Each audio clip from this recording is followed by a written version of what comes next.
Beaucoup de musulmans se demandent et se posent cette question. Et ils se disent, « Hey, vous partez toujours en mission et vous essayez toujours de convertir des gens. Pourquoi est-ce que vous vous sentez plus proche de ceux qui ont en fait crucifié Jésus ou qui, dans votre propre Bible, sont responsables du rejet et de la crucifixion du Christ, ainsi que de sa persécution, plutôt que de ceux qui l'aiment et qui confessent croire en lui? Pourquoi est-ce qu'il vous est plus facile d'avoir une relation et un lien avec eux, de les défendre et de plaider en faveur d'Israël, plutôt que de plaider en faveur des Arabes et des musulmans qui aiment pourtant énormément Jésus et qui aiment Marie?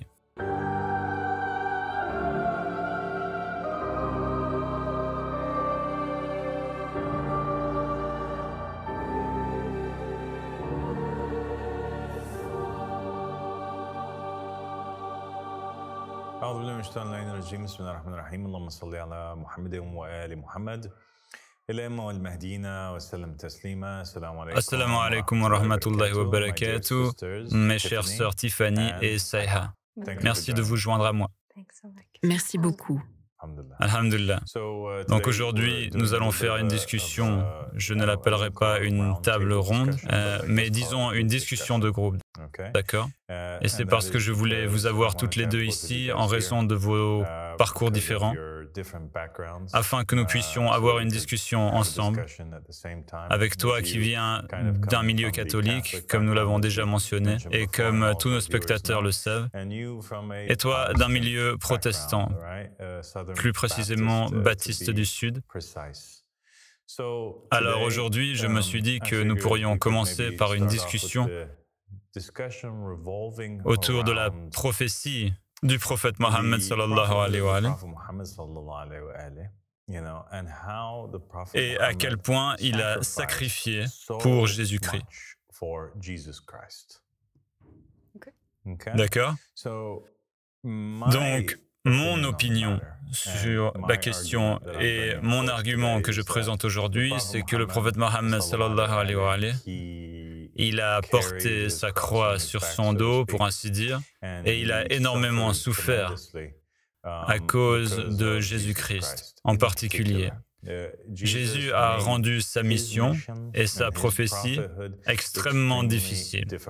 Et si ce n'était pour son amour et son sacrifice pour Jésus, je pense que les choses auraient été beaucoup plus faciles pour lui. Donc, on dirait que vous plissez les yeux un peu, comme si vous n'étiez pas vraiment sûr de ce à quoi je fais référence. Alors, commençons par aller dans la Bible. Jésus, à plusieurs reprises dans la Bible, affirme clairement, en fait plus d'une fois, que ceux qui ont honte de mentionner son nom en public, Dieu aura honte d'eux. Tandis que ceux qui sont fiers de mentionner son nom verront leur nom mentionné par le Seigneur dans une assemblée encore plus grande. Savez-vous de quoi je parle? Je pense qu'il voulait faire comprendre que ceux qui proclament son message, ceux qui l'acceptent, seront acceptés par Dieu, et que c'est l'une des conditions qui différencie les croyants des non-croyants. Et tous ceux qui veulent suivre les traces de Jésus-Christ aujourd'hui ne doivent pas seulement l'accepter, car il dit qu'il est le chemin, n'est-ce pas? Mais ils doivent aussi marcher sur ses traces. Maintenant, le prophète Mohammed sallallahu alayhi wa alayhi, il vient environ 600 ans après Jésus-Christ, et il se proclame prophète. Lorsque le prophète Mohammed sallallahu alayhi wa alayhi a déclaré son message, il a été confronté par beaucoup de confusion à l'intérieur des sociétés voisines et dans la ville où il vivait. Il y a eu différentes réactions, et parmi les gens de sa région, il avait les adorateurs des idoles, c'était le premier groupe. Il avait aussi des chrétiens, et il avait également des juifs.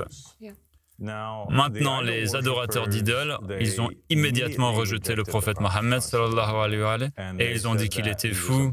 Ils disaient qu'il avait perdu la raison, qu'il était un faux prophète, qu'il n'avait jamais entendu parler d'une telle chose, qu'il était là essayant de prendre le contrôle de la Mecque, essayant de détruire leur commerce. Tout le monde savait très bien que chaque tribu avait son propre dieu ou ses propres dieux et qu'ils ne pouvaient pas avoir le monopole du commerce religieux. Cela n'allait pas fonctionner.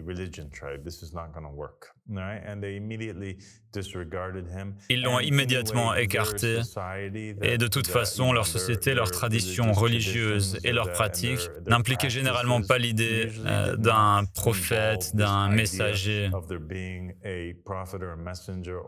ou de quelqu'un entre eux et leur Dieu. Il s'agissait simplement de divers idoles qu'ils plaçaient dans les Kaaba. Ils tournaient autour de la Kaaba en sifflant, en applaudissant, en faisant des bruits et en présentant des offrandes aux idoles, comme le faisaient tous les autres groupes polythéistes ou les adorateurs d'idoles à cette époque.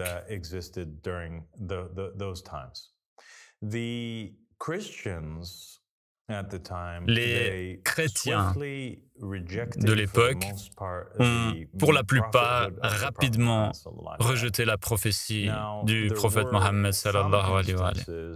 Cependant, il y a eu quelques cas de quelques chrétiens qui l'ont reconnu et qui l'ont accepté. Nous avons un exemple avec Waraka ibn Nawfal, qui était un parent de Khadija, l'épouse du prophète Mohammed sallallahu alayhi wa sallam. Il l'a reconnu et a affirmé qu'il était le messager qui avait été prophétisé avant sa venue. Il y a aussi le prêtre qui a fait la prophétie et qui a guidé Salman le Perse pour qu'il aille chercher le prophète qui apparaîtrait parmi les Arabes dans la terre de la Mecque, entre les deux collines, à cette époque où il était vivant. Et en effet, Salman est parti et a trouvé le prophète Mohammed sallallahu alayhi wa sallam.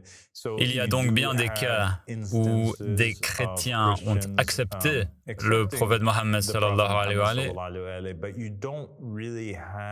mais il n'existe pas vraiment de débat au sein de l'Église chrétienne de l'époque ou de la société chrétienne sur la question de savoir s'il fallait reconnaître ou non que le prophète Mohammed sallallahu alayhi wa sallam était un véritable successeur légitime de Jésus.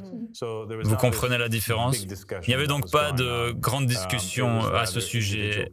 Il s'agissait plutôt de cas individuels. Mais dans le judaïsme, curieusement, au sein de la communauté juive et de la société juive de l'époque, nous avons des écrits, nous avons des situations où nous avons des preuves qu'il y avait une discussion en cours dès le début de la déclaration de la prophétie du prophète Mohammed sallallahu alayhi wa sallam. Les Juifs discutaient et débattaient entre eux pour savoir s'ils devaient prendre au sérieux la revendication du prophète Mohammed et considérer la possibilité qu'il soit réellement un prophète authentique et légitime. C'était une discussion en cours. Et d'ailleurs, elle a continué. Ce débat s'est poursuivi au fil des siècles avec certains juifs très connus, dont un juif yéménite en particulier qui a écrit et affirmé que le prophète Mohammed était un prophète légitime. Et il y a eu de nombreux juifs à travers l'histoire qui ont partagé cette opinion, reconnaissant que le prophète Mohammed était un prophète authentique, mais qu'il n'était tout simplement pas un prophète du judaïsme, d'accord? Et la raison en est que dans le judaïsme, ils considèrent que l'idée ou la notion de l'existence d'autres prophètes et messagers envoyés à d'autres nations que les Israélites est légitime. Et ils en ont des exemples dans la Bible hébraïque de prophètes et de messagers que les Juifs reconnaissent comme tels. Mais ils ne pensent tout simplement pas qu'ils soient des prophètes et des messagers juifs. Leurs messages ne sont pas destinés au peuple juif. Leur message est destiné à d'autres peuples en dehors du peuple juif. Ainsi, ils croient que Dieu a créé toute l'humanité et qu'il a choisi et préféré parmi tous les hommes d'Israël comme étant sa nation la plus bien-aimée, à laquelle il a donné une alliance. Mais ils croient également qu'il a eu des alliances avec d'autres peuples, avec le reste de l'humanité. Il ne les a pas oubliées, mais les alliances qu'il avait avec le reste de l'humanité étaient à un niveau inférieur.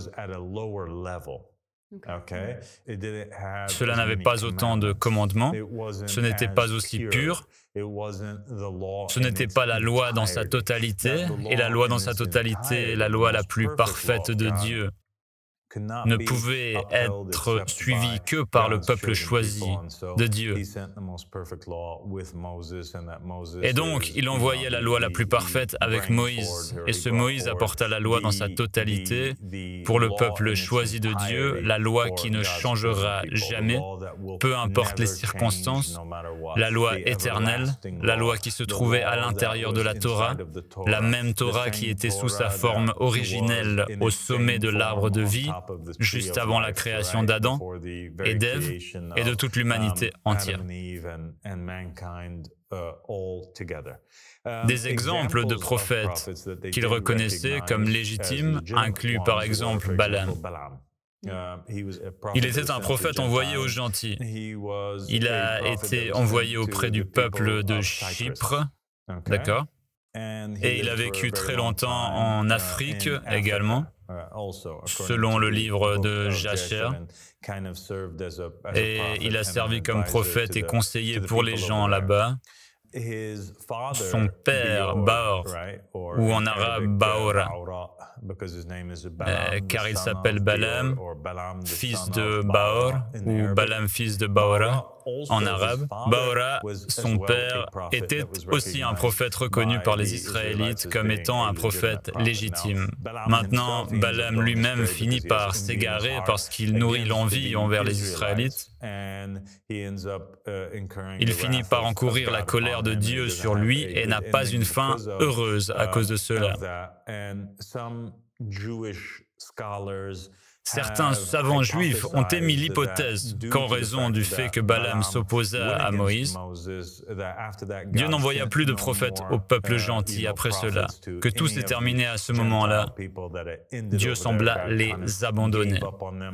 D'autres savants juifs ont dit « Non, cela n'est pas acceptable, bien sûr que Dieu aurait envoyé d'autres prophètes aux nations. » Ils considéraient également que Job lui-même et les compagnons de Job étaient tous des prophètes non israélites, mais néanmoins des prophètes et messagers légitimes. Et donc nous avons ces exemples, n'est-ce pas? Ils ont cette notion, ils reconnaissent que le peuple juif est le peuple suprême, qu'il est au-dessus de tout le monde. Mais en même temps, Dieu maintient une alliance avec et envoie des prophètes et des messagers vers ces peuples inférieurs, les peuples non israélites.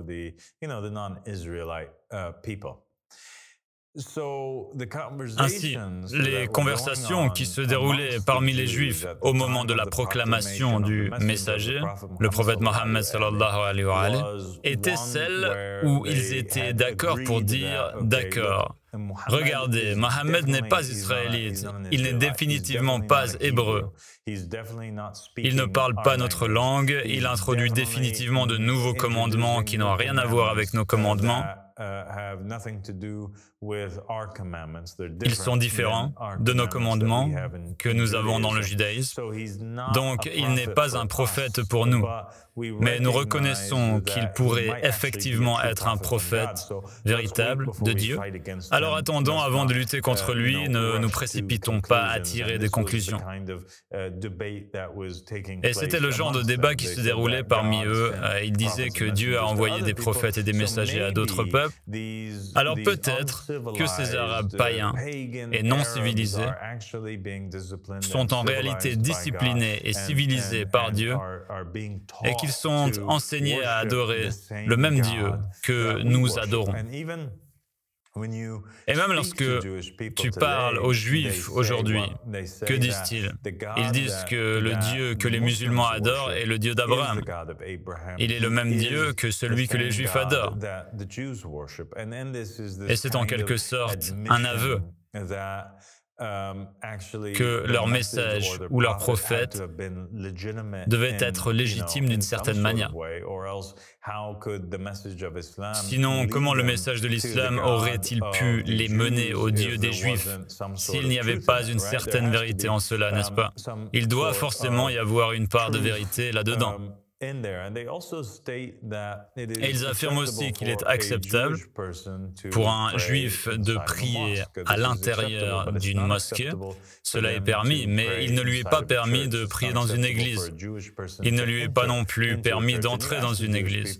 Et si tu demandes aux juifs pourquoi c'est ainsi, ils te répondront « c'est à cause des chrétiens ». Ils sont considérés comme des polythéistes, tandis que les musulmans sont monothéistes. Les musulmans n'adorent que le Père, ils n'adorent que Yahweh, ils n'adorent que Allah subhanahu wa ta'ala. Allah n'est qu'un mot arabe qui signifie le Dieu. Ainsi, ils adorent le Dieu d'Abraham, d'Isaac, de Jacob et des 12 tribus. Mais les chrétiens, eux, adorent un être humain, en association avec Dieu. Donc, en réalité, ils sont impurs. Et c'est pourquoi nous ne voulons rien avoir à faire avec eux. Mais nous pouvons accepter de prier dans les mosquées. Le débat a donc commencé il y a longtemps et tourné autour de cette question. Fallait-il accepter ou non le prophète Mohammed sallallahu alayhi wa alayhi en tant que prophète légitime envoyé aux non-israélites?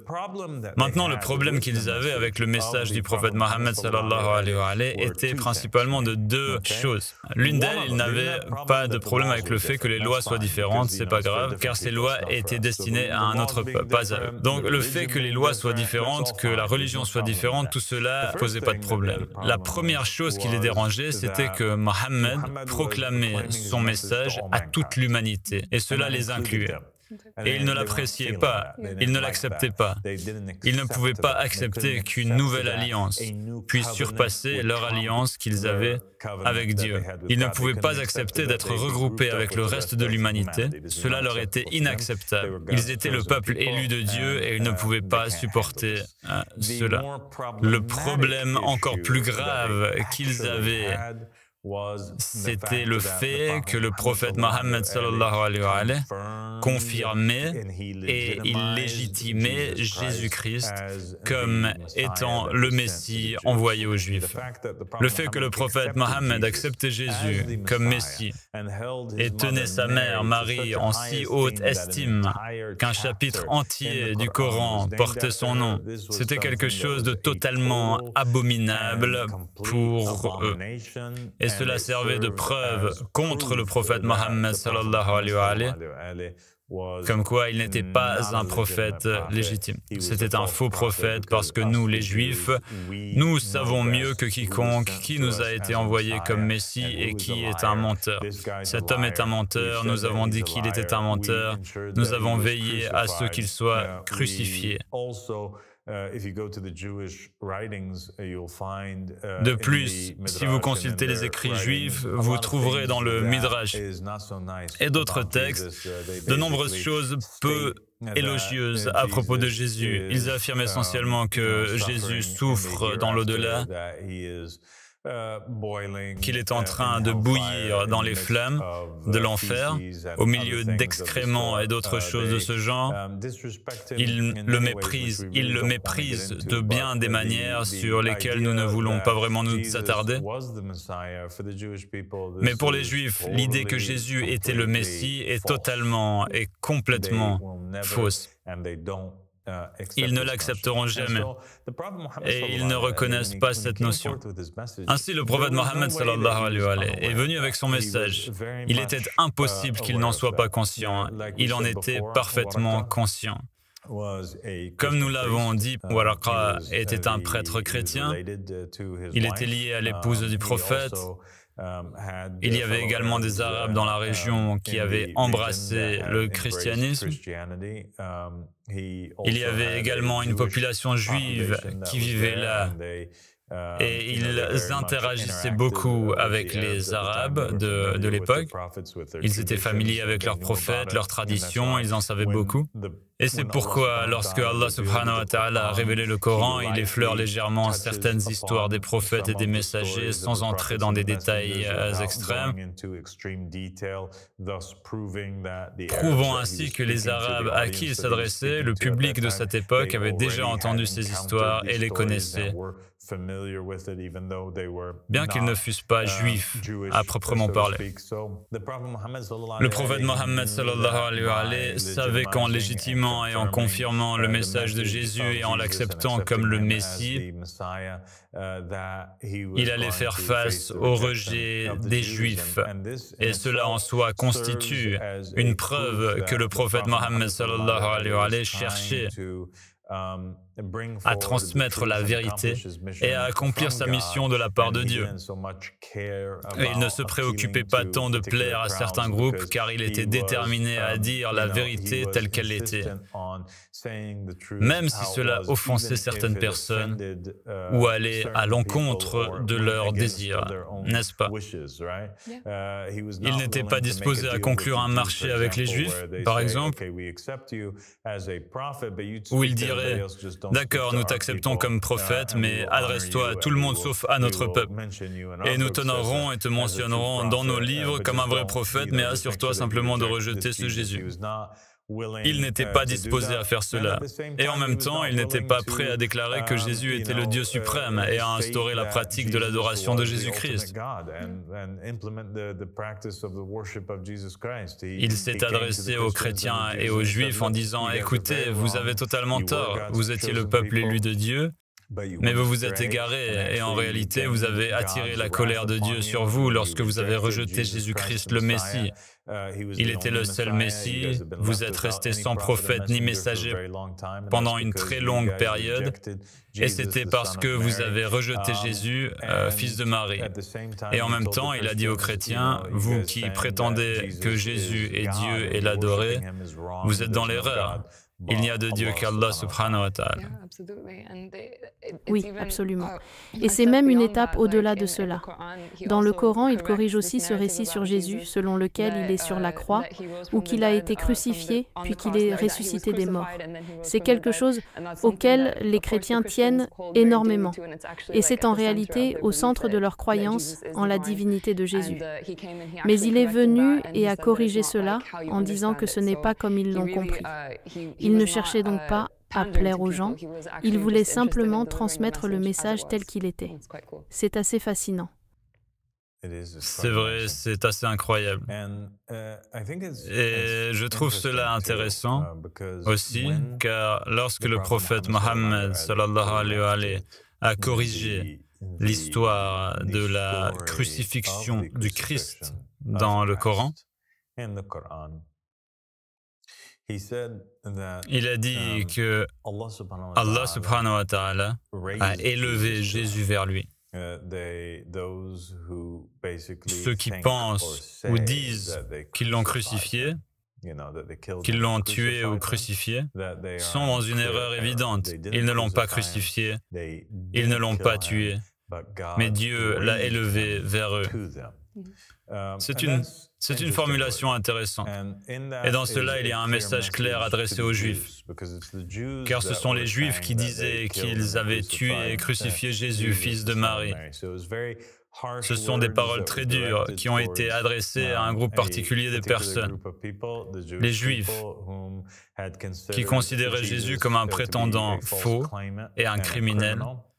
Et en même temps, la notion ou cette idée n'a pas été, je ne veux pas dire introduite, car elle n'a en réalité pas été introduite dans l'islam. Beaucoup de gens pensent que la notion de Jésus élevé vers Dieu est une notion propre à l'islam, mais ce n'est en réalité pas une notion qui appartient à l'islam. C'est un concept mystérieux que nous trouvons en réalité dans le Nouveau Testament.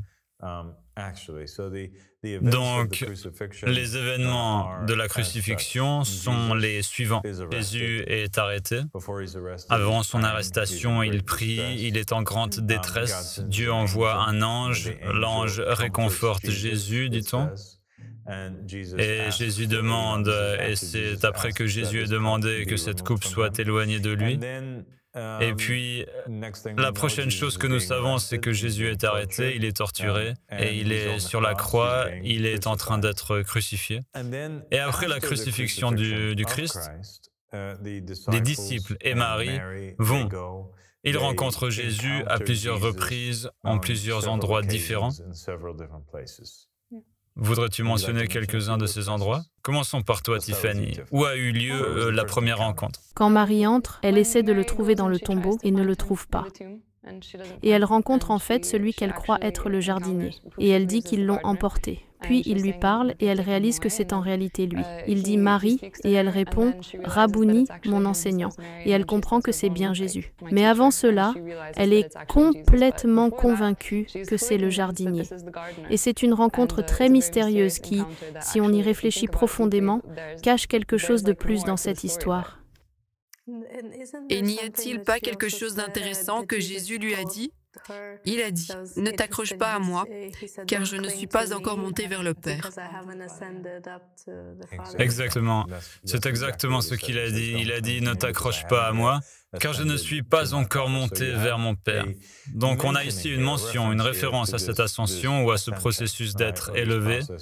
Mais si nous continuons, ce qui se passe, c'est qu'il rencontre de nouveau Jésus-Christ une deuxième fois sur la route. Il marche sur la route. Connais-tu cette rencontre? Je ne connais pas très bien celle-là, mais je connais celle où il leur a dit de jeter le filet de l'autre côté du bateau parce qu'ils étaient en train de pêcher. Et il a dit, jetez-le par là, et ensuite ils ont attrapé une grande quantité de poissons. C'est ainsi qu'ils ont su que c'était Jésus. Alors Simon-Pierre a sauté hors du bateau pour le rejoindre. Donc maintenant nous rencontrons Jésus une fois en tant que jardinier, nous rencontrons également Jésus en tant que pêcheur, nous rencontrons Jésus sur la route. Où mène cette route? Emmaüs. Exactement, à Emmaüs, ils marchent avec lui, ils ne savent pas qui il est, ils ne le reconnaissent pas, donc ils ne le reconnaissent pas et en fait ils pensent qu'il est juste un jardinier ordinaire. Ici, il semble que Jésus n'apparaît pas sous la forme qu'ils connaissent, son apparence a changé, tout comme dans le bateau avec les pêcheurs. Ils ne le reconnaissent pas, il semble être quelqu'un d'autre, un corps différent. Ils ne le reconnaissent pas et ce n'est que plus tard qu'ils le reconnaissent et qu'ils disent « Oh, c'est Jésus, là-bas, il mange avec lui ». Puis il y a un autre moment où il marche sur la route à côté de lui et ne réalise même pas qui il est. Ils parlent de lui pourtant. Ils disent que Jésus était un grand prophète. Ils pensent simplement qu'ils évoquent la grande tragédie qu'il a subie et ils ne réalisent pas que c'est lui. Ils lui parlent et ne reconnaissent pas qui il est. Puis tout à coup, ils réalisent qui il est. Il y a donc ce mystère qui se produit dans lequel Jésus, après la résurrection, leur apparaît, mais quelque chose est différent dans son apparence. Il y a aussi d'autres moments dans la Bible où il apparaît à ses disciples et ils ne sont en fait pas sûrs s'il est un être humain ou un fantôme. À plusieurs reprises, il le désigne même comme un fantôme. Il doit les rassurer qu'il n'est pas un fantôme en demandant qu'on lui apporte de la nourriture, puis il mange devant eux, où il les encourage à le toucher afin de réaliser qu'il est réellement en chair et en os, qu'il est là, qu'il est bien vivant. Il y a donc cette confusion qui règne parmi les disciples. Ils ne reconnaissent pas son apparence, ils ne savent même pas s'il est esprit ou matière, ils ne savent pas s'ils imaginent ou s'ils hallucinent ou si c'est réel. Puis, dans deux passages particuliers de la Bible, il est dit de manière très explicite que Jésus est élevé dans les cieux. On trouve cela à la fin de l'évangile de Luc. Et au début du livre des Actes, d'accord, dans Actes chapitre 1, il est dit que les disciples sont tous rassemblés autour de Jésus. Il leur parle, leur donne des conseils, prie avec eux. Et soudain, alors que ses mains sont élevées, il est élevé dans le ciel. Et il est même précisé qu'ils sont tous, leurs coups sont tendus vers le haut. Ils le regardent monter, monter, monter dans les nuages. Et ils ne le voient plus parce que les nuages l'ont couvert. Donc maintenant, dans le christianisme, vous avez cette idée que Jésus disparaît 2 fois de son peuple.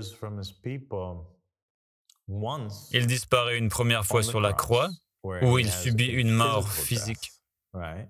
Et son corps reste sur la croix, mais son âme s'en va. C'est juste la mort. Et c'est un type de séparation qui se produit. Et puis il y a le deuxième type de séparation qui se produit dans la Bible, où Jésus est élevé dans les nuages et disparaît physiquement des disciples. Âme et corps.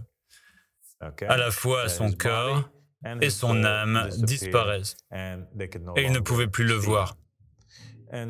Et donc, quand le verset du Coran vient, qui dit qu'ils pensent l'avoir crucifié, qu'ils pensent l'avoir tué, mais cela leur a été rendu tel quel, c'est plutôt Dieu qui l'a élevé vers lui. Cela semble être certainement les chrétiens qui étaient familiers avec la Bible à cette époque. Leur esprit irait immédiatement vers Luc et aussi vers les Actes.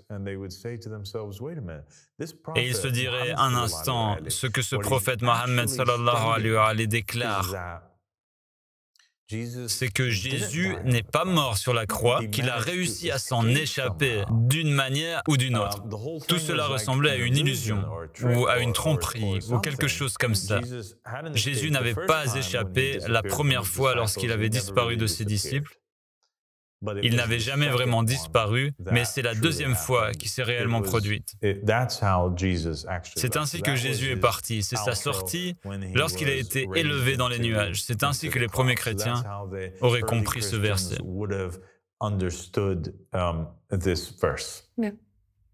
Oui, oui, c'est très intéressant. Je vois qu'il prend vraiment à partir des systèmes de croyance des personnes à qui il parle. Nous avons les chrétiens, les juifs, comme tu l'as dit, et les idolâtres. Et il est en train de clarifier toutes ces incompréhensions. Il dit, voici ce qui s'est réellement passé. Et c'est vraiment incroyable. C'est vraiment intéressant. Et c'est là que tu trouves aussi cette notion que Jésus va revenir sur les nuées, parce qu'il est dit que de la même manière que vous l'avez vu partir, c'est de la même manière qu'il va revenir.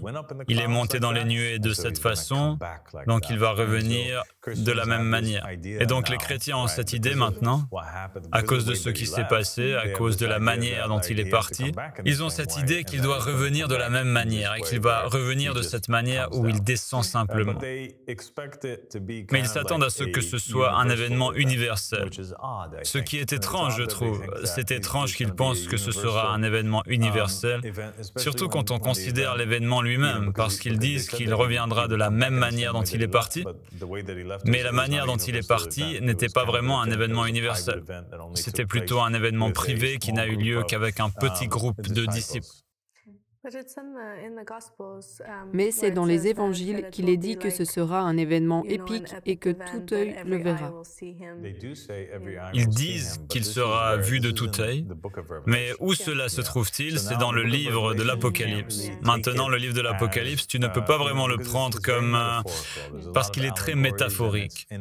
Il y a beaucoup d'allégories, et en soi, c'est un rêve, et les rêves sont toujours sujets à interprétation, n'est-ce pas? Comme le rêve de Joseph dans la Bible où il voit les 11 11 planètes, le Soleil et la Lune se prosternant devant lui, cela ne signifiait pas que littéralement les planètes dans le ciel, l'étoile, le Soleil et la Lune dans le ciel allaient se prosterner devant lui. C'était plutôt une référence à quelque chose, et cela avait une signification différente. Il y a aussi une distinction qui peut être importante à mentionner. Je ne suis pas vraiment sûre de ce que cela signifie, mais il n'est pas nommé sous le nom de Jésus. Il est appelé le Fils de l'homme. Et il est dit, « Voici, il vient sur les nuées et tous les yeux le verront, même ceux qui l'ont percé. » Donc, son nom n'est pas spécifiquement mentionné. Je ne sais pas si c'est en fait... Et il est dit dans le même livre qu'il y aura un nouveau nom. Et il est dit qu'il y aura un nouveau nom et que la ville de Jérusalem aura aussi un nom différent qui sera donné aux gens qui ont conquis et qui sont restés fidèles à son nom. Donc maintenant, regardons cela. C'est toute la question de l'identité du Fils de l'homme. C'est un sujet très important et très controversé. Et c'est très controversé parce qu'il y a une très grande différence entre l'islam et le christianisme sur l'identité du Fils de l'homme. Et il y a de nombreux versets que les chrétiens comprendraient comme s'appliquant à Jésus, mais que les musulmans, en particulier les musulmans chiites, ne considèrent pas comme s'appliquant à la seconde venue de Jésus. Ils pensent plutôt que cela s'applique au Mahdi ou au Sauveur selon les narrations islamiques, le successeur du prophète Mohammed sallallahu alayhi wa sallam, qui viendra à la fin des temps pour répandre la justice, l'équité et la paix à travers le monde. Mais c'est un sujet que je ne veux pas aborder maintenant, car il nécessite son propre épisode. Mais la discussion d'aujourd'hui se concentre principalement sur le message du prophète Mohammed sallallahu alayhi wa sallam, sur la façon dont il a souffert, comment son message a souffert et comment sa popularité a souffert parmi les Juifs en raison du fait qu'il acceptait Jésus-Christ. Et c'est quelque chose que je pense que les chrétiens ont tendance à oublier aujourd'hui. Les chrétiens considèrent qu'ils sont plus alliés aux Juifs qu'aux musulmans, alors que les Juifs rejettent complètement Jésus, tandis que ce sont en réalité les musulmans qui acceptent Jésus. Et pour cette raison, je voulais vous rassembler aujourd'hui et vous poser cette question en tant que chrétienne protestante, ou quelqu'un qui a été élevé en tant que chrétienne protestante à Birmingham, Alabama, et quelqu'un qui vient du Texas, dans la famille est du Texas, une catholique et une protestante. Pourquoi? Comment? Pourquoi est-ce le cas? En commençant avec toi, Saiha. Pourquoi est-ce le cas que les protestants, les chrétiens en Amérique considèrent les Juifs comme étant plus leurs alliés que les musulmans? Je ne suis pas vraiment sûre. Je pense que c'est parce qu'ils croient que les Juifs, les chrétiens prennent les écrits juifs et le Nouveau Testament, mais les musulmans, eux, rejettent complètement les évangiles et la Torah. Donc ils s'isolent totalement des Juifs et des chrétiens, faisant en quelque sorte la même chose que les Juifs. Nous sommes spéciaux, nous avons une meilleure alliance que vous êtes juste des polythéistes, vous êtes des mécréants. Nous avons notre petit village ici.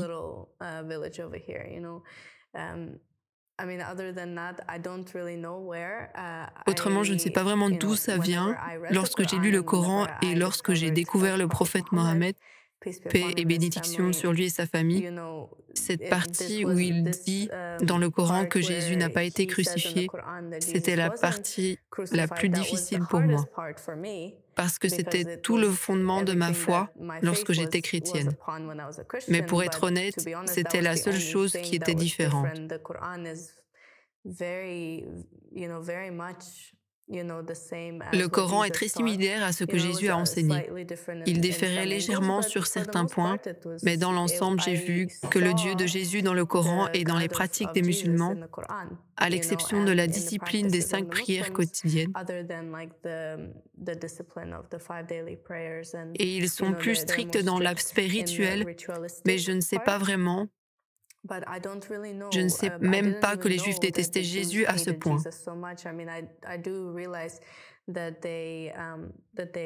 Je savais qu'ils ne reconnaissaient pas qu'il était le Messie et qu'il y avait certains Juifs messianiques qui croient en Jésus, mais je pense que c'est un développement plus tardif.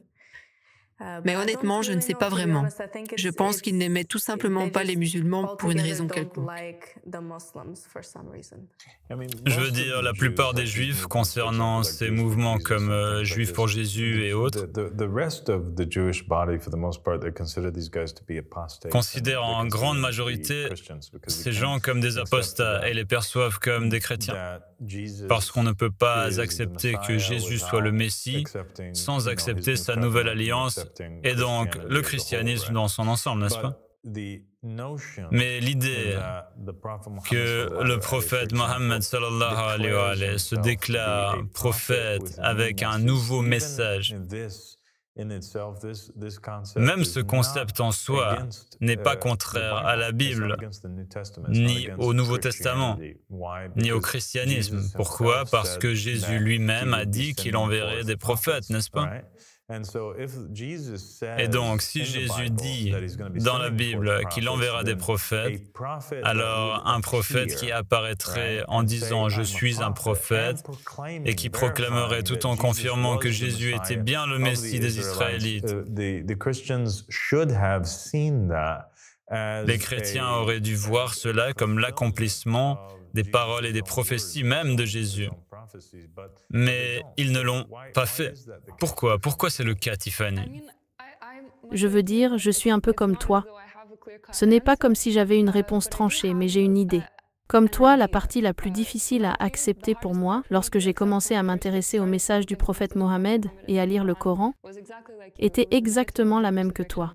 C'était le récit de la crucifixion, car il est au cœur même du christianisme. Donc pour moi, c'était une énorme différence. Mais j'ai été patiente avec cela et j'ai cru en la vérité du prophète Mohammed. Et ce que j'ai trouvé dans l'appel que tu as ramené, la connaissance que tu as ramenée, c'est en fait beaucoup de textes chrétiens que je ne connaissais pas auparavant, des textes chrétiens qui confirment en réalité et qui précèdent le message du prophète Mohammed, qui affirme qu'il y avait plus dans ce qui s'est passé lors de la crucifixion. Et en réalité, ce n'était pas comme cela semblait être, exactement comme l'a dit le prophète Mohammed, mais ce sont des écrits que les autorités de l'Église ne veulent pas que tu lises. Ce sont des écrits qui ont été cachés.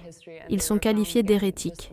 Ils ont été tentés d'être détruits, mais ils ont en réalité survécu à travers l'histoire. Et ils ont été retrouvés à nouveau au cours des 100 dernières années. Donc ce que je crois, c'est que le message est davantage politique. En fait, ce sont les dirigeants de l'Église qui ne veulent pas que les chrétiens s'intéressent au message du prophète Mohammed ou s'alignent avec lui, car s'ils le font, ils perdront leur pouvoir et leur autorité sur eux, parce qu'ils verraient la vérité. Ils verraient que c'est en réalité le message de Jésus et qu'il a confirmé le message de Jésus. Et il n'y a vraiment pas de différence entre les deux. Donc, je crois que c'est plus politique. Je crois que ceux qui sont en charge de l'Église ne veulent pas que les gens connaissent la vérité. Et c'est ma seule théorie à ce sujet. Je pense que c'est la meilleure explication que je puisse trouver.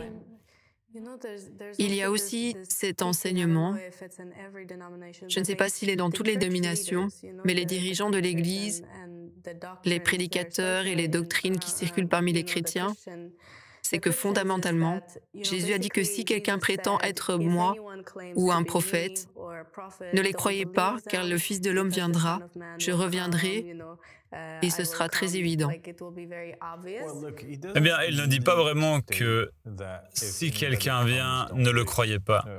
Mais ce qu'il fait, c'est d'avertir ses compagnons qu'il y aura de faux prophètes.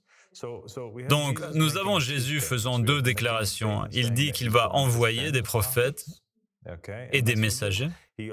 Et il dit également que beaucoup de faux prophètes viendront. Donc, il dit les deux.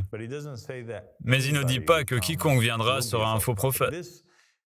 Quiconque viendra sera un faux prophète parce que le Fils de l'homme viendra en toute clarté. Cette compréhension est une corruption que les prêtres et les prédicateurs vendent. C'est leur narratif. Mais lorsque nous regardons ce que Jésus a réellement dit, il ne dit pas cela. Qu'en est-il des catholiques? Pourquoi se sentent-ils plus proches des juifs que des musulmans? Pourquoi trouvent-ils une certaine familiarité avec des gens qui rejettent en réalité Jésus dans son entièreté, plutôt qu'avec ceux qui acceptent Jésus? Beaucoup de musulmans se posent cette question et vous partez toujours en mission et vous essayez toujours de convertir les gens. Pourquoi est-ce que vous vous sentez plus proche de ceux qui ont effectivement crucifié Jésus ou qui, dans votre propre Bible, sont responsables du rejet et de la crucifixion du Christ et de sa persécution, plutôt que des gens qui l'aiment et qui confessent croire en lui? Pourquoi est-ce que vous trouvez plus facile de nouer une relation avec eux, de les défendre et de soutenir Israël que de défendre des Arabes et des musulmans qui aiment vraiment Jésus et qui aiment Marie?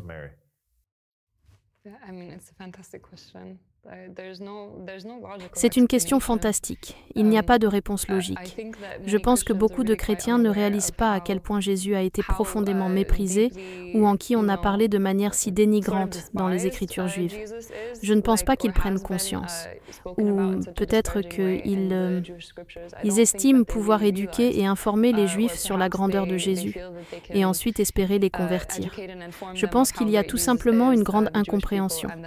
Ils ne prennent pas conscience que Jésus est en réalité assez rejeté. C'est comme une ligne rouge dans la foi juive que Jésus puisse être le Messie. Ils croient qu'il est en fait un trompeur, un faux prétendant, et ils parlent de lui de manière très négative. Je ne pense pas que la plupart des chrétiens en soient conscients. Ils se voient comme une branche de plus du judaïsme. Ils considèrent cela comme une étape suivante, la prochaine alliance. Mais en réalité, ils sont vraiment comme des cousins. Ce sont vraiment des proches. Et ils voient l'islam comme quelque chose qui vient de nulle part, quelque chose de totalement étranger, et ils ne tiennent pas réellement compte du message que le prophète Mohammed a apporté, à savoir que Jésus était le Messie, qu'il confirmait la foi chrétienne, et qu'il y a en réalité beaucoup de points communs entre la foi chrétienne et la foi musulmane. Donc, je pense que c'est juste un malentendu. Il y a beaucoup de points communs. Jésus dit qu'il va envoyer des prophètes. Il vient et se déclare prophète. Le christianisme accepte cette notion selon laquelle il y a des révélations données à des individus après Jésus, car ils ont accepté les révélations données à Paul, n'est-ce pas? Et ils ont accepté son récit où il raconte qu'il marchait sur la route, puis soudain il a été aveuglé par une lumière brillante et Jésus lui est apparu où il a entendu la voix de Jésus et Jésus commence à le guider dans sa vie. Alors pourquoi n'accepterait-il pas que peut-être une lumière éclatante soit aussi apparue à un homme nommé Mohammed, qui à une époque où les chrétiens étaient en désaccord avec les Juifs, que cet homme, vivant dans une terre remplie de paganisme et de polythéisme, que Jésus lui révèle ceci ou que Dieu lui-même lui révèle ceci et qu'il guide son peuple à accepter Jésus comme leur Messie. Et il confirme également ce qui est mentionné dans l'évangile de Luc ainsi que dans les Actes, que Jésus a été élevé aux cieux. De plus, il annonce la nouvelle du retour de Jésus sur terre une seconde fois. Alors, pourquoi ne penserait-il pas, d'accord, ces gens-là peut-être sont plus proches de nous, peut-être que nous reconnaissons Jésus comme Dieu et qu'eux ne reconnaissent Jésus que comme un prophète, mais au moins nous sommes d'accord sur son retour. Restons donc alliés et en accord sur cela. Nous sommes frères et nous sommes tous deux des nations non juives en majorité. Et Jésus s'est adressé à nous. Nous avons atteint le salut à travers lui, contrairement à d'autres qui ne l'acceptent pas du tout. Comment est-ce possible? Comment cela se passe? Tu sais, il y a quelque chose qui m'est venu à l'esprit. Ce sont les enseignements de Paul. Bien sûr, c'est toujours Paul. Dans les enseignements de Paul, il dit aux chrétiens, « Ne vous considérez pas supérieurs aux Juifs. » Il leur parle spécifiquement en disant que les Juifs sont toujours le peuple de Dieu. Il explique que les chrétiens sont comme des branches greffées. L'arbre juif est l'arbre d'origine, et certaines de ces branches ont été coupées. Mais les chrétiens ont été greffés sur cet arbre auquel ils n'appartenaient pas auparavant. Il a dit que si Dieu peut faire cela, alors il peut aussi remettre les anciennes branches en place. Dans l'un des livres que j'ai étudiés, il explique essentiellement que les Juifs finiront par croire à la fin des temps. Il dit que les Juifs ne pensez pas que vous les avez remplacés, car ils croiront de nouveau et reviendront et seront le peuple de Dieu à nouveau. Tu sais, écoute ce que je sais à propos de Paul, indépendamment du fait que nous rejetons Paul comme un faux prophète, mais ce que je sais à propos de Paul, c'est qu'il était en quelque sorte vraiment vocal sur l'idée qu'il n'y avait pas de différence entre les gentils et les juifs. C'était en quelque sorte son idée. Ce n'était pas qu'il y avait des juifs et qu'en dessous d'eux, il y avait les gentils, mais plutôt qu'ils étaient sur un pied d'égalité. Mais je sais de quoi tu parles. Je sais qu'en Amérique, il semble y avoir cette idée ou cette notion que le peuple juif est celui qui est venu en premier. Ce sont eux dont Jésus est issu et que Jésus était un juif. Et cela m'amène à cette question très importante. Je veux en fait vous poser cette question à toutes les deux. Alors, selon l'Église dans laquelle tu as grandi et selon l'Église dans laquelle tu as grandi ou la manière dont vous avez été élevés, que se passe-t-il alors lorsque Jésus revient et que, entre guillemets, le peuple juif l'accepte comme leur Messie? Que se passe-t-il alors? Est-ce que cela devient une question de différence entre les Juifs et les gentils? Qui est meilleur? Y a-t-il un meilleur ou sont-ils tous égaux désormais? Est-ce que les Juifs qui se convertissent après la seconde venue du Christ sont sur un pied d'égalité avec ceux qui ont cru en lui avant son retour? Ou bien est-ce qu'ils sont en réalité supérieurs parce que Jésus revient, qu'il est juif et qu'ils sont juifs, et qu'il élève donc son peuple au-dessus des autres, même si sa propre famille ne croyait pas en lui et ne l'a pas accepté alors que d'autres l'ont fait? Les élève-t-il au-dessus des autres? Et ensuite, est-ce que les Juifs deviennent ceux qui sont confirmés comme étant le peuple de Dieu? Ou qu'ils sont spéciaux et au-dessus des autres? Ou que se passe-t-il exactement dans l'esprit américain, dans l'esprit chrétien américain, catholique ou protestant? Que se passe-t-il lorsque ces Juifs se convertissent au christianisme après la seconde venue? On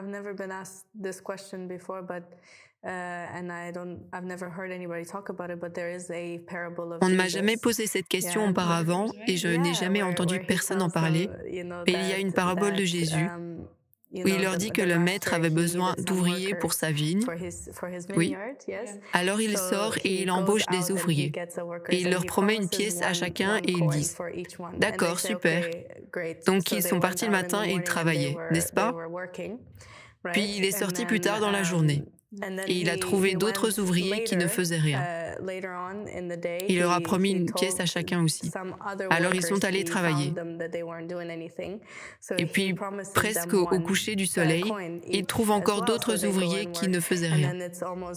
Il leur promet la même chose et ils font travailler. Et quand ils ont tous fini de travailler, il donne à chacun une pièce. Alors ceux qui étaient là depuis le début sont furieux et disent « Pourquoi ? Pourquoi leur donnes-tu le même salaire comme nous? Nous avons travaillé ici tout le temps. » Et il leur répond, « C'est mon argent. Est-ce que vous êtes en train de dire que je suis injuste? Ne vous ai-je pas donné ce que je vous avais promis? » Alors ils ne voient pas. Tu veux dire que c'est comme les alliances. Le peuple juif et les gentils qui les ont rejoints plus tard reçoivent tous essentiellement la même récompense dans l'au-delà. La récompense est identique pour tous, qu'ils fassent partie du peuple élu à l'origine ou qu'ils adhèrent plus tard. C'est l'interprétation que l'Église donne généralement. Donc, selon cette compréhension, les chrétiens croiraient qu'à la fin, ils auront accepté Jésus. Et donc tout va bien, mais il n'y a pas de récompense spéciale ou d'incitation particulière à avoir cru en Jésus avant sa seconde venue. Mais n'est-ce pas un peu trop tard? Dans le livre de l'Apocalypse, selon le récit, n'est-il pas déjà trop tard quand Jésus revient une seconde fois? N'est-ce pas terminé? C'est comme si le châtiment tombait, que le livre était déjà clos, et que seules les personnes dont les noms étaient inscrits, celles qui avaient cru, la foi de quiconque ne lui sert plus à rien après la seconde venue de Jésus, n'est-ce pas? N'est-ce pas un peu ça le récit? Alors, comment se fait-il qu'après sa seconde venue, ils puissent tous croire et être considérés au même niveau que ceux qui ont cru avant, alors qu'il est très clair que lorsqu'il revient la deuxième fois, c'est fini. Il vient pour punir en réalité, il vient pour récompenser, il ne vient pas pour prêcher et inviter les gens à croire. Ouais, tu as raison, ça n'aurait pas de sens. Il n'y a plus d'épreuve de foi à ce stade-là. Il n'y en a pas, n'est-ce pas? C'est terminé. Alors, ça veut dire quoi? Ça veut dire que les Juifs sont exclus. Mais il y a aussi quelque chose d'intéressant, et c'est cette notion dans le christianisme, selon laquelle, à la fin des temps, le temple va être reconstruit.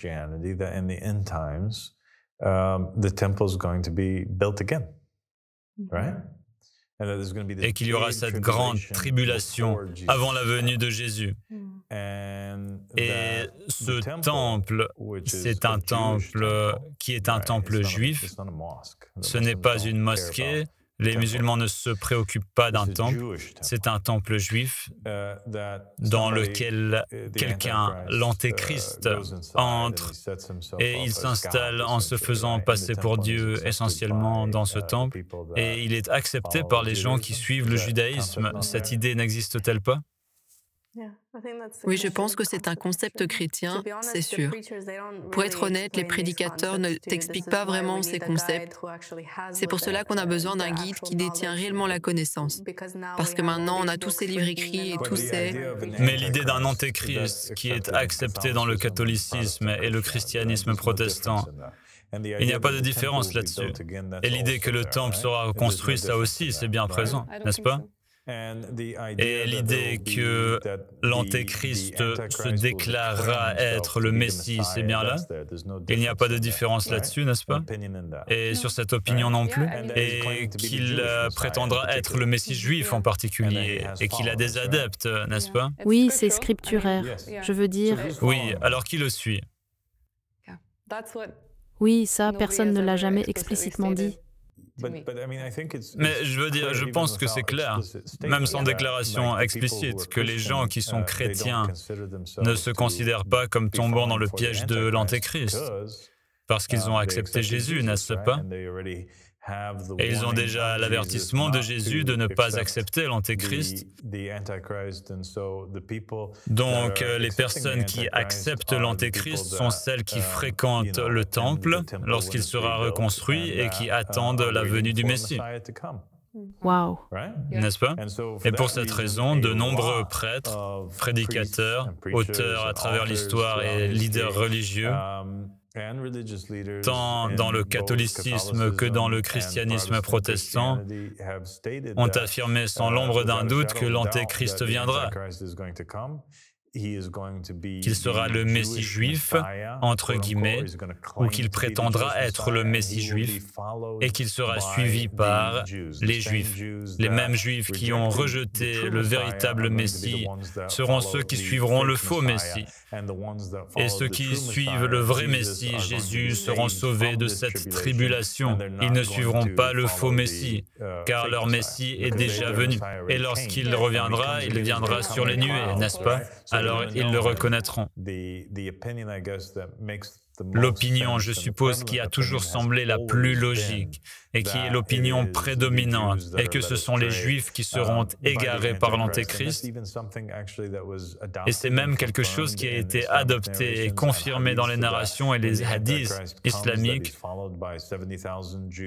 selon lesquels, lorsque l'Antéchrist viendra, il sera suivi par 70 000 Juifs. Parfois, il est dit qu'ils viendront d'Ispahan, des Juifs iraniens ou d'autres Juifs qui suivront et accepteront le faux Messie lorsqu'il viendra, car il est un Messie juif qui égare les Juifs, et ils tomberont dans ce piège.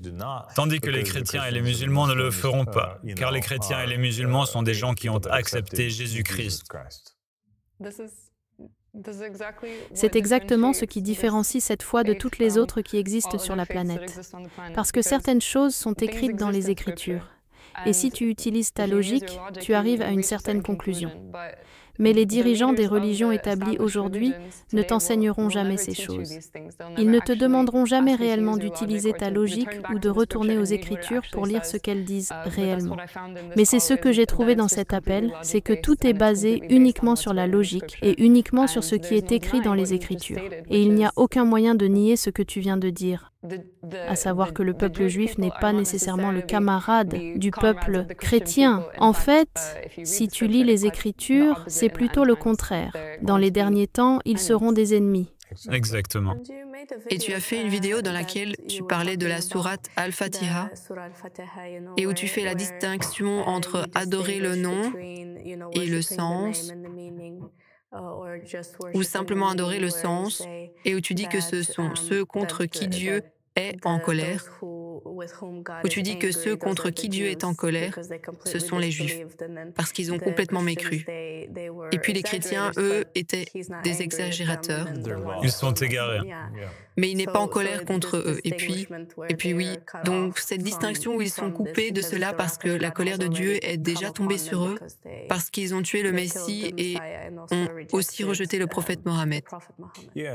Oui, c'est dans la sourate Al-Fatiha où il est dit Bismillah ar-Rahman ar-Rahim, Alhamdulillah Rabbil Alamin, Ar-Rahman ar-Rahim, Maliki Yawmiddin, Iyaka na'budu wa iyaka nasta'in, Ihdina as-sirata al-mustaqim, sirata alladhina an'amta alayhim, ghayril maghdubi alayhim waladdallin. Ô Dieu, guide-nous vers le droit chemin, le chemin de ceux que tu as comblés de bénédictions. Et ce sont les monothéistes, ceux qui acceptent l'imam du temps, ceux qui acceptent Mohammed sallallahu alayhi wa sallam et ses successeurs, Ghayril maghdubi alayhim, pas le chemin de ceux sur qui ta colère est tombée, et ceux sur qui la colère est tombée sont ceux qui rejettent le messager. Donc le rejet du messager ou de l'imam du temps est quelque chose d'impardonnable. Ce n'est pas possible à moins que tu te repentes, que tu reviennes sur cela, mais rejeter Jésus n'est pas acceptable selon l'islam. C'est à quel point l'islam tient Jésus en haute estime. Et il demande essentiellement dans cette doua, qui est la sourate Al-Fatiha, qu'il récite dans chaque prière, que Dieu leur accorde la connaissance d'accepter l'imam de chaque époque et de ne pas les laisser suivre le même chemin que ceux qui ont rejeté l'imam ou ceux qui se sont égarés. Mais s'égarer n'est pas la même chose que susciter la colère de Dieu. La colère de Dieu s'abat sur toi non pas parce que tu as mal compris, mal interprété quelque chose, pensé quelque chose ou était un peu trop loin dans ta compréhension et confondu un messager avec Dieu. C'est quelque chose qui est né d'un amour extrême et peut-être d'ignorance ou de mauvaise interprétation, mais ce n'est pas né de la haine. Tu vois, l'un naît de la haine, l'autre de l'amour. Prendre Jésus et dire qu'il est Dieu et l'aimer tellement, c'est faux.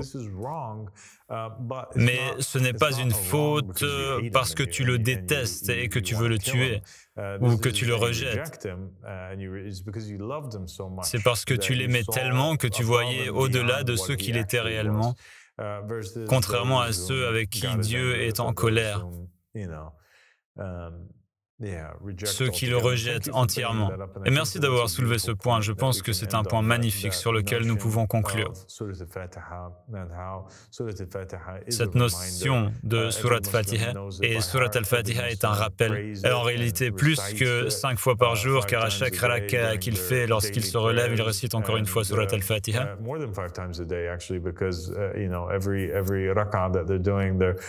When they stand again, they're reciting Surah al-Fatiha one more time, and so et donc, oui, cela sert de preuve supplémentaire sur combien le prophète Mohammed sallallahu alayhi wa sallam vénérait Jésus, le tenait en haute estime, l'acceptait et soulignait à ses suiveurs qu'il fallait accepter Jésus, même si cela lui coûtait d'être rejeté par les Juifs et de devoir mener des guerres contre eux. Et il a souffert de la perte de nombreux musulmans aux mains des Juifs pendant ces guerres. Il y a eu de nombreuses campagnes et tentatives d'assassinat contre le prophète Mohammed sallallahu alayhi wa sallam menées par les Juifs qui étaient en colère contre lui et le rejetaient parce qu'il défendait et qu'il acceptait Jésus-Christ. Alors merci à vous deux de m'avoir rejoint et Inch'Allah, nous continuerons à l'avenir avec beaucoup d'autres conversations comme celle-ci et que Dieu vous bénisse. Merci beaucoup. Thank you, Father. Thank you so much.